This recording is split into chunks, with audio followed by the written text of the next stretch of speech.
اعوذ باللہ من الشیطان الرجیم بسم اللہ الرحمن الرحیم سبحان الذي اسرى بعبده ليلا من المسجد الحرام الى المسجد الاقصى الذي باركنا حوله لنريه. په نن درس قرآن کې د 15 سي پورې خلاصہ بیانېږي. الله جل جلاله د دغه سي پورې په شریک کې د معراج ول واقعا په تفصیل سره بیان کړی دی. د معراج واقعا د په دوه حصے باندې مشتمل ده. یو حصہ د مکه مکرمه نه بیت المقدس پورا داتا اسراوی او بل حصہ د بیت المقدس نه د عرش معلا پورا د حصہ ته معراج. د اسراء ذکر په دغه داسې پورا کې شوی دی او چې کیم د معراج له خبره ده د بیت المقدس نه عرش معلا پورا چې کیم سفر و دغه سورۃ النجم کې دغه تفصیل لای او داسې احادیث متواتره کې هم دغه تفصیل ډیر زیات موجود دی. بیا د معراج ول چې کیمه واقعا وا د نبی علیه الصلاۃ والسلام یو خصوصي او امتیازي معجزه وا. د نبی علیه الصلاۃ والسلام دغه سفر د روحاني نه بلکې جسمانی وو. نبی علیه الصلاۃ والسلام دغه سفر په خوب کې نه وکړای بلکې په ویشه باندې کړای وو او بیا په دا سفر کې رسول الله صلی الله علیه وسلم د الله تعالی سره ملاقات هم کړی او د الله تعالی سره خبرې هم کړې وي. بیا چې کله نبی علیه الصلاۃ والسلام واپس ورته بیا الله تعالی درې شاینا دته په هدیه کې ورکړل، ګفت یې کړل، تحفه یې ورکړه. اول خو الله جل جلاله د سوره بقره اخري آیاتونه د نبی علیه الصلاۃ والسلام ته تحفه کې ورکړل. او دوم دا شای چې کاکیم یو کاس مشرک نه وي، شرک نه کو او دای ډیر ګناهګور وي، ډیر ګناهینه کو، الله تعالی کله نه کله دا سړی بیا هم معاف کوي. او درام شای الله تعالی 50 منځنه ورکړي وي خو پاکه 15 منځنه د په امت باندې فرض شول، باقی منځنه چې کیمی هغه ختم شول. بیا الله تعالی د بنی اسرائیل ولا خبره بیان کړي دو چې د حضرت موسی علیه السلام د شریعت نافرمانی وکړه او پیغمبرونی نه حق قتل کول او داسې د بتونو عبادت کو او په چکیم کې توب د دیو تورات په دا کې تحریف کو، شرک کو. بیا الله تعالی په دای باندې بخت نصر مسلط ک. یغ په فلسطین باندې حمله وکړه، يهوديون قتل کړل او په زرګینه تعداد يهوديون دا یغ ونیول. او بیا دا سوشول چې دغه تقریبا اویا کوله د بخت نصر سره بابل مقام کې یا ولته د غلامۍ ول ژوند تیرو او په ان بعد بیا الله تعالی د ته بیا خوشحالي ورکړه، د ته بیا بچون ورکړل او مول یې ورکړ، مالدار یې کړل. په ان بعد د بیا سرکشي اختیار کړه. چې کله د سرکشي اختیار کړ بیا الله تعالی په دغه کې په دې باندې دوباره یو بل حکمران مسلط ک. اغه نوم دی تیتوس رومي. دغه یا فلسطین باندې حمله وکړه، فلسطین بالکل تباہ او برباد کو، د ختم کړل. الله تعالی دا ټول تذکرایل ته بیان کړی دو چې د یو دوه ور سرکشي کو او دوه ور دغه خپل سرکشي کې د ناکامیږي. بیا الله تعالی مخکې دا خبره بیان کړی دو یی چې وقضى ربك الا تعبدوا الا اياه وبالوالدين احسانا. په دا کې دوه شی نه دی، یو دی حقوق الله، یو دی حقوق العباد. د حقوق الله مطلب دا دی چې د الله تعالی عبادت کی خو په دا کې وریا نه وي، صرف د الله تعالی عبادت کی. او د حقوق العباد له مطلب دا دی چې میشتوس د مور پلور عزت کی، احترام کی، قدر وکي، مور پلور ته اوف نه وي، مور پلور ته زیاړ نه کی، مور پلور باندې لوس نه چګاوي، الانکه د راحت پر خپل لوس دی ته رنګوي. او د مور پلور د پوره داوه غوړي. بیا الله تعالی دا خبره بیان کړې دی چې د دین بنیادی اهم شینا د دوه دي. او د دین خلاصه د دوه شی نه دی، یو د اوامر او یو د نواهی. الله تعالی چې کیم شی نه میشته حکم کړی دی هغه میش کی، او چې د کیم شی نه الله تعالی میشتوس منې کړی دی یخت نو میشتوس ځون منې کوي. د مشرکین ډیر یو بد عادت الله تعالی دا بیان کړی دی ولا تقتلوا اولادکم خشیه املاق. د یو خپل بچون قتل کول د غربت ډور دی وجنه چې غربت ته بیا میشته دی د ته مش څنګه خوراک ورکوي، څنګه رزق ورسوي. الله تعالی د خبره تردید کړی دی یی چې لکه څنګه چې زه توس ته رزق درکاو، د رزق مالک زیا، رزق هر انسان ته زور کول، لکه څنګه چې توس ته رزق درکاو داسې د توس بچون ته رزق ورکول شي. دا ټول خبره الله تعالی تفصیل سره بیان کړی دي. بیا باس بعد الموت منکرین چې کیمی هغه د دوباره درچګاولې منکر وي. نبی علیه الصلاۃ والسلام ته ویل چې میش یور مرشي بیا میش ټوکړي ټوکړي شي د میش اډی کې بالکل خور شي بیا الله تعالی میش څنګه ګرځوي. الله تعالی دا خبره بیانوي چې کتوس چیرې ګولا جوړه شي یا یس پنه جوړه شي یا دا شی وي چې توس په خیال کې په دنه هم ازبیت چې توس یا چې میش په دغه شي نه کې بچ شي توس هغه جوړ شي خو بیا الله تعالی توس دوباره شګوي. یور چې الله تعالی په اولینی ور باندې د انسان په پیدا کول باندې قادر دی بیا دوباره الله تعالی سره نشه شګولای. الله تعالی خامخه هغه انسان دوباره بیا شګوي. او د مشرکین د حالت وو چې کله مشرکین په سفر باندې تلل د تجارت په غرض سره یا بل غرض سره مقصد وو بیا چې کله په کشتۍ کې وي په کشتۍ کې په سمندر کې د یبي طوفانو یا د هوول وو چې د خپل ځونو په خطر کې وو بیا دوی په یو وخت کې بت پرستی پرې شوله شرک پرې یاشته الله تعالی طرف ته رجوع کړله او د الله تعالی نه دا وغوښتل چې کله الله تعالی د باج کړل د په سمندر کې د بیا سرکشي اختیاروله دا تفصیل الله تعالی بیان کړی دی. بیا مخکې الله جل جلاله د پنځل منځي وخت تذکرہ دا بیانوي او په دغه آیت کې اقم الصلاة لدلوک الشمس الى غسق الليل وقرآن الفجر د غایز مینز دا ته د قرآن لفظ استعمال کړی دی. دغه بنیادی وجه شي ځکه چې د نور المنځ په نسبت باندې د غایز په منځ کې ډېر زیات تلاوت شي. د زیات تلاوت ته وجنه الله تعالی دغه پورا قرآن کریم لفظ استعمال کو چې د منځ نوم قرآن دی. بیا الله تعالی د تهجد د منځ د اهتمام ولا خبره هدو نبی علیه الصلاۃ والسلام ته دا خبره بیانوي چې د تهجد اهتمام کا. او بیا تهجد بهترین وخت خدا د چې کله غایز یو انسان په ازونه مخته دایر چکشي او ترکاته د تهجد منځو دا د تهجد بهترین وخت دی. او که یو سړی داس وي چې هغه غایز نشي چې ګدلای سستی ویل یا بل ته شای وي د په چاردو چې کله وګات ملي په څملاول نه مخکې د و ترکاته تهجد منځو دا هم تهجد من شیب د ځکه ويسألونك عن الروح قل الروح من امر ربي. دلته مشرکین د نبی علیه الصلاۃ والسلام نه دغه یو سوال کو یا چې روح تشای دی. بیا دلته الله تعالی دا خبره ورته بیانوي چې ته دا ما ورته چې روح دا شای دی یا دا شای دی بلکې ورته چې قل الروح من امر ربي دا د الله تعالی د طرف نه دی. بیا الله تعالی دا خبره بیانوي وقالوا لن نؤمن لك حتى تفجر لنا من الارض ينبوعا. او مشرکین یو د نبی علیه الصلاۃ والسلام نه ډېر بیزیا او ډېر به خله داس قسمه مطالبه به حق راځنه او د فرمایشي معجزات مطالبه به حق راځنه او دا ورته ویل چې میشبونه کا چشمه تور جاری کړل چینر جاری کړل یا د ځکه نه د انګیره بوغ رشین کا یا د بلې مې بوغ رشین کا بیا میش تو خبره مانی کنه او د غاست تو خبره نه مانی. نو الله تعالی دا خبره ورته بیانوي یا چې ته ورته وایې چې زه پیغمبر یا خو بشر یا انسان غوندې یا لکه څنګه چې د بل انسان په یو شی باندې قدرت وي داسې د په دغه شی نه که مو قدرت شته خو د انسانونه ول د هر شي قدرت دا صرف الله تعالی ته دی. د هر شي قدرت مو ته نشته بلکې الله تعالی مو ته د شي علم راس کو له ته شي قدرت راس کو بیا هغه شی په غرنګوي دغه نه د معلومه شولا چې د هر شي قدرت او د هر شي اختیار دا صرف الله تعالی ته دی. الله تعالی نه بغیر د هیڅ چاته د هیڅ شي اختیار نشته. بیا د موسی علیه السلام نه واضح نشانه دغه تذکرہ بیان کړی دو. الله تعالی دا خبره بیان کړی دو چې موسی علیه السلام ته مو نه واضح نشانه ورکړي وي. دغه نه خو یا معجزات مرادي یا دغه نه مراد احکامات دي.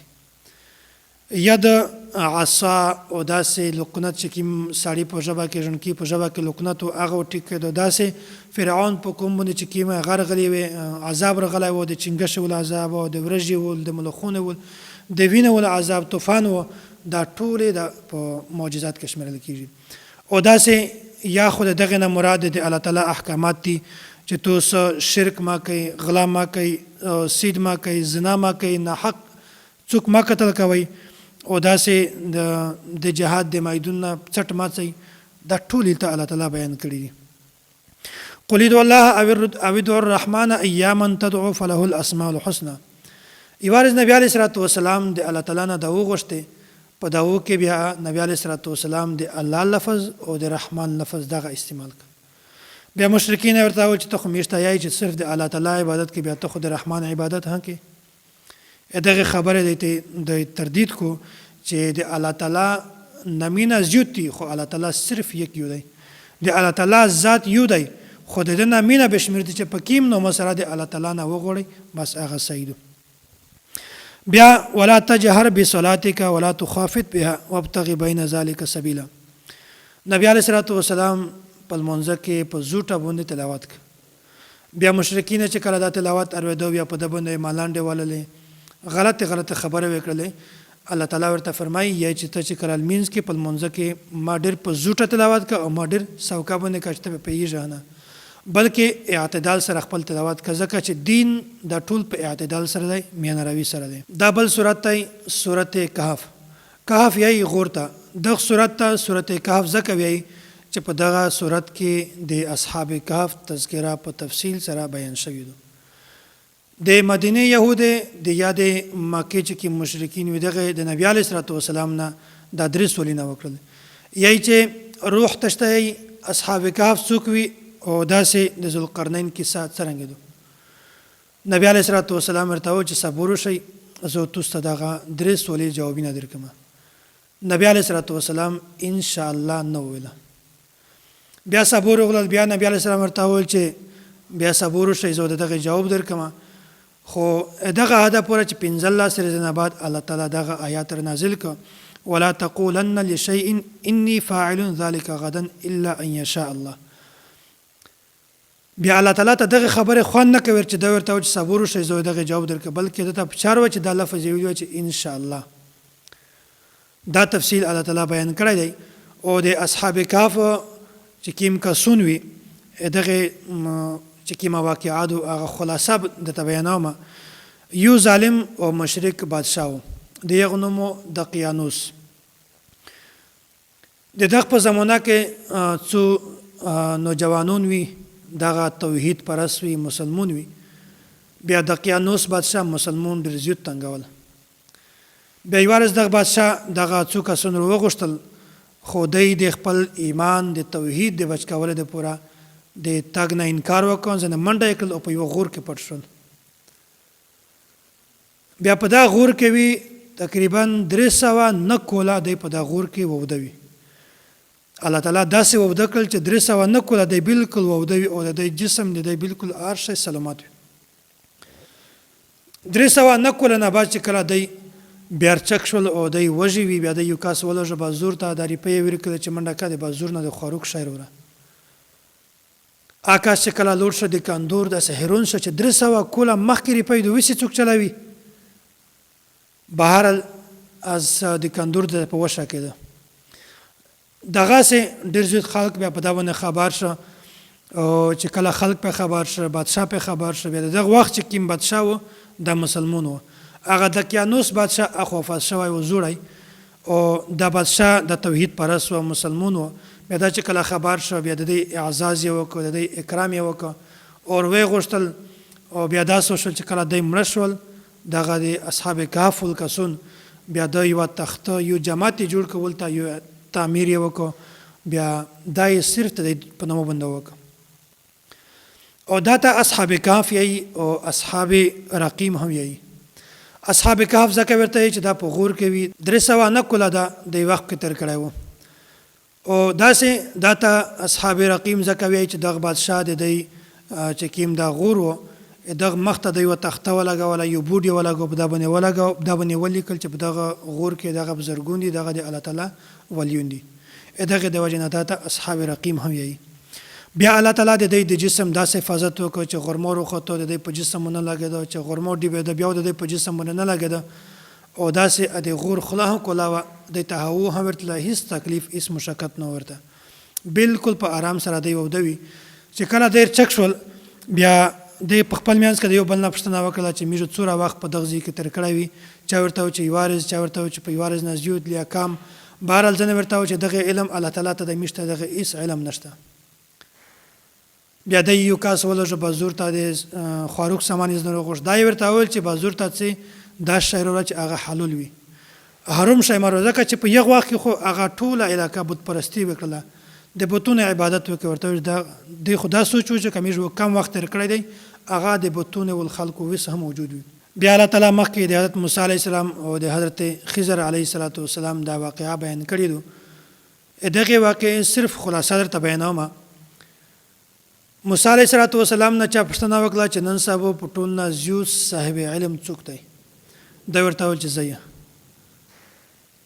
الانکه الله تعالی ته دغه خبره خوند نه کوي چار دا سوچ دا ویلی وای چې الله تعالی ته دغه ش علم دی چې څوک صاحب علمي او حالانکه موسی علیه السلام چې کوم جواب ورکړی چې زه صاحب علم و دا ځکه چې د دنیا دستور دی چې کوم یو پیغمبر کوم تاروشي هغه پیغمبر په ټول نه زیات علم تشتانوي بهرحال الله تعالی ورته وویل چې ته دستور شي وغزي ته بیا ولته یو پیغمبر وي خضر او د یغنه ته علم زده کړه اپتونه د زیات صاحب علم دی چې کله لور شه هغه نشانه یې بیا مخته لور شه بیا پاس روغه بیا ولته ورسره ملاو شو تفصیلی واقعا ورته بیان کړله چې داسې د مونږ چا سوال کړی یو مو داسې جواب ورکړه او زه تو تر غلی مشته متعلم زده کې خضر علیه السلام ورته وویل چې تاسو وکړه چې مو سره څه خو د مونږ او د یوه شي پوښتنه هم نه کوي چې زه کومه چار که دا سنر ته دا د ویله وکړه دا د ویله داس نه وکړه بلکل خاموشي سره د مو سره څه خو مخته روان وي خضر علیه السلام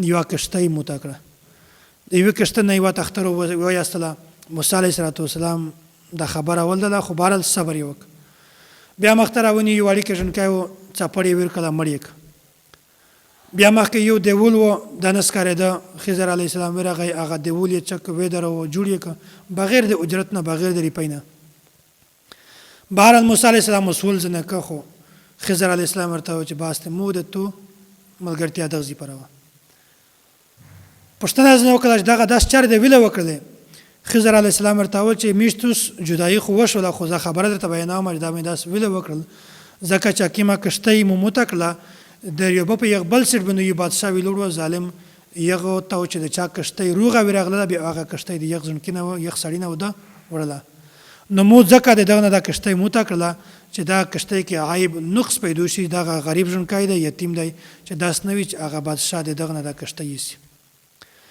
دا ژوندکی مو ځکه مړ که دا ژوندکی کافر و د مور پلار مسلمان وي او دا چې ستر شوی وای بیا خپل مور پلار کیدای شي اسلام هم خراب کړی وای کفر ته مایل کړی وای بیا ځکه عمر که چې الله تعالی په دانه دی ته ښه بچی ورکړو چې هغه بالکل نیک وي او صالح وي او مو دا دیول ځکه چک چې دا د یتیمونو دیول و پلور یې ورته پرېښی او پلور یې مسلمانو دا کې څه خزونه جمع کړې وه او دا دیول رنګېده دی وړي کې وي چې دغه زمانه مې ستر شي بیا او دغه خزونه ور واخلي نو دا دیول رنګېده دغې د وجې نه مې جوړ کړ چې دا دیول و ها خزونه وباد شي هغه پر او دغه بچون ستر شي او دغه خپله خزونه و د دې ځینه ور واخلي نو دا درې چارې مې ذکر کړي دي نو بیا په آن بعد د دوی سره مکمله جدایي وشوله نو دا خبره په ذهن کې کښېنوئ چې الله تعالی موسی علیه السلام ته کوم علم ورکړی و دغه علم و تشریعي او خضر علیه السلام ته چې کوم علم الله تعالی ورکړی و هغه علم و تکویني الله تعالی د میشتو ستا ایمان نصیب کو الله تعالی د میشتو د کفر نه او د هر قسم ګناه نه او د نحوست نه په حفاظت کې وساتي واخر دعوانا ان الحمد لله رب العالمین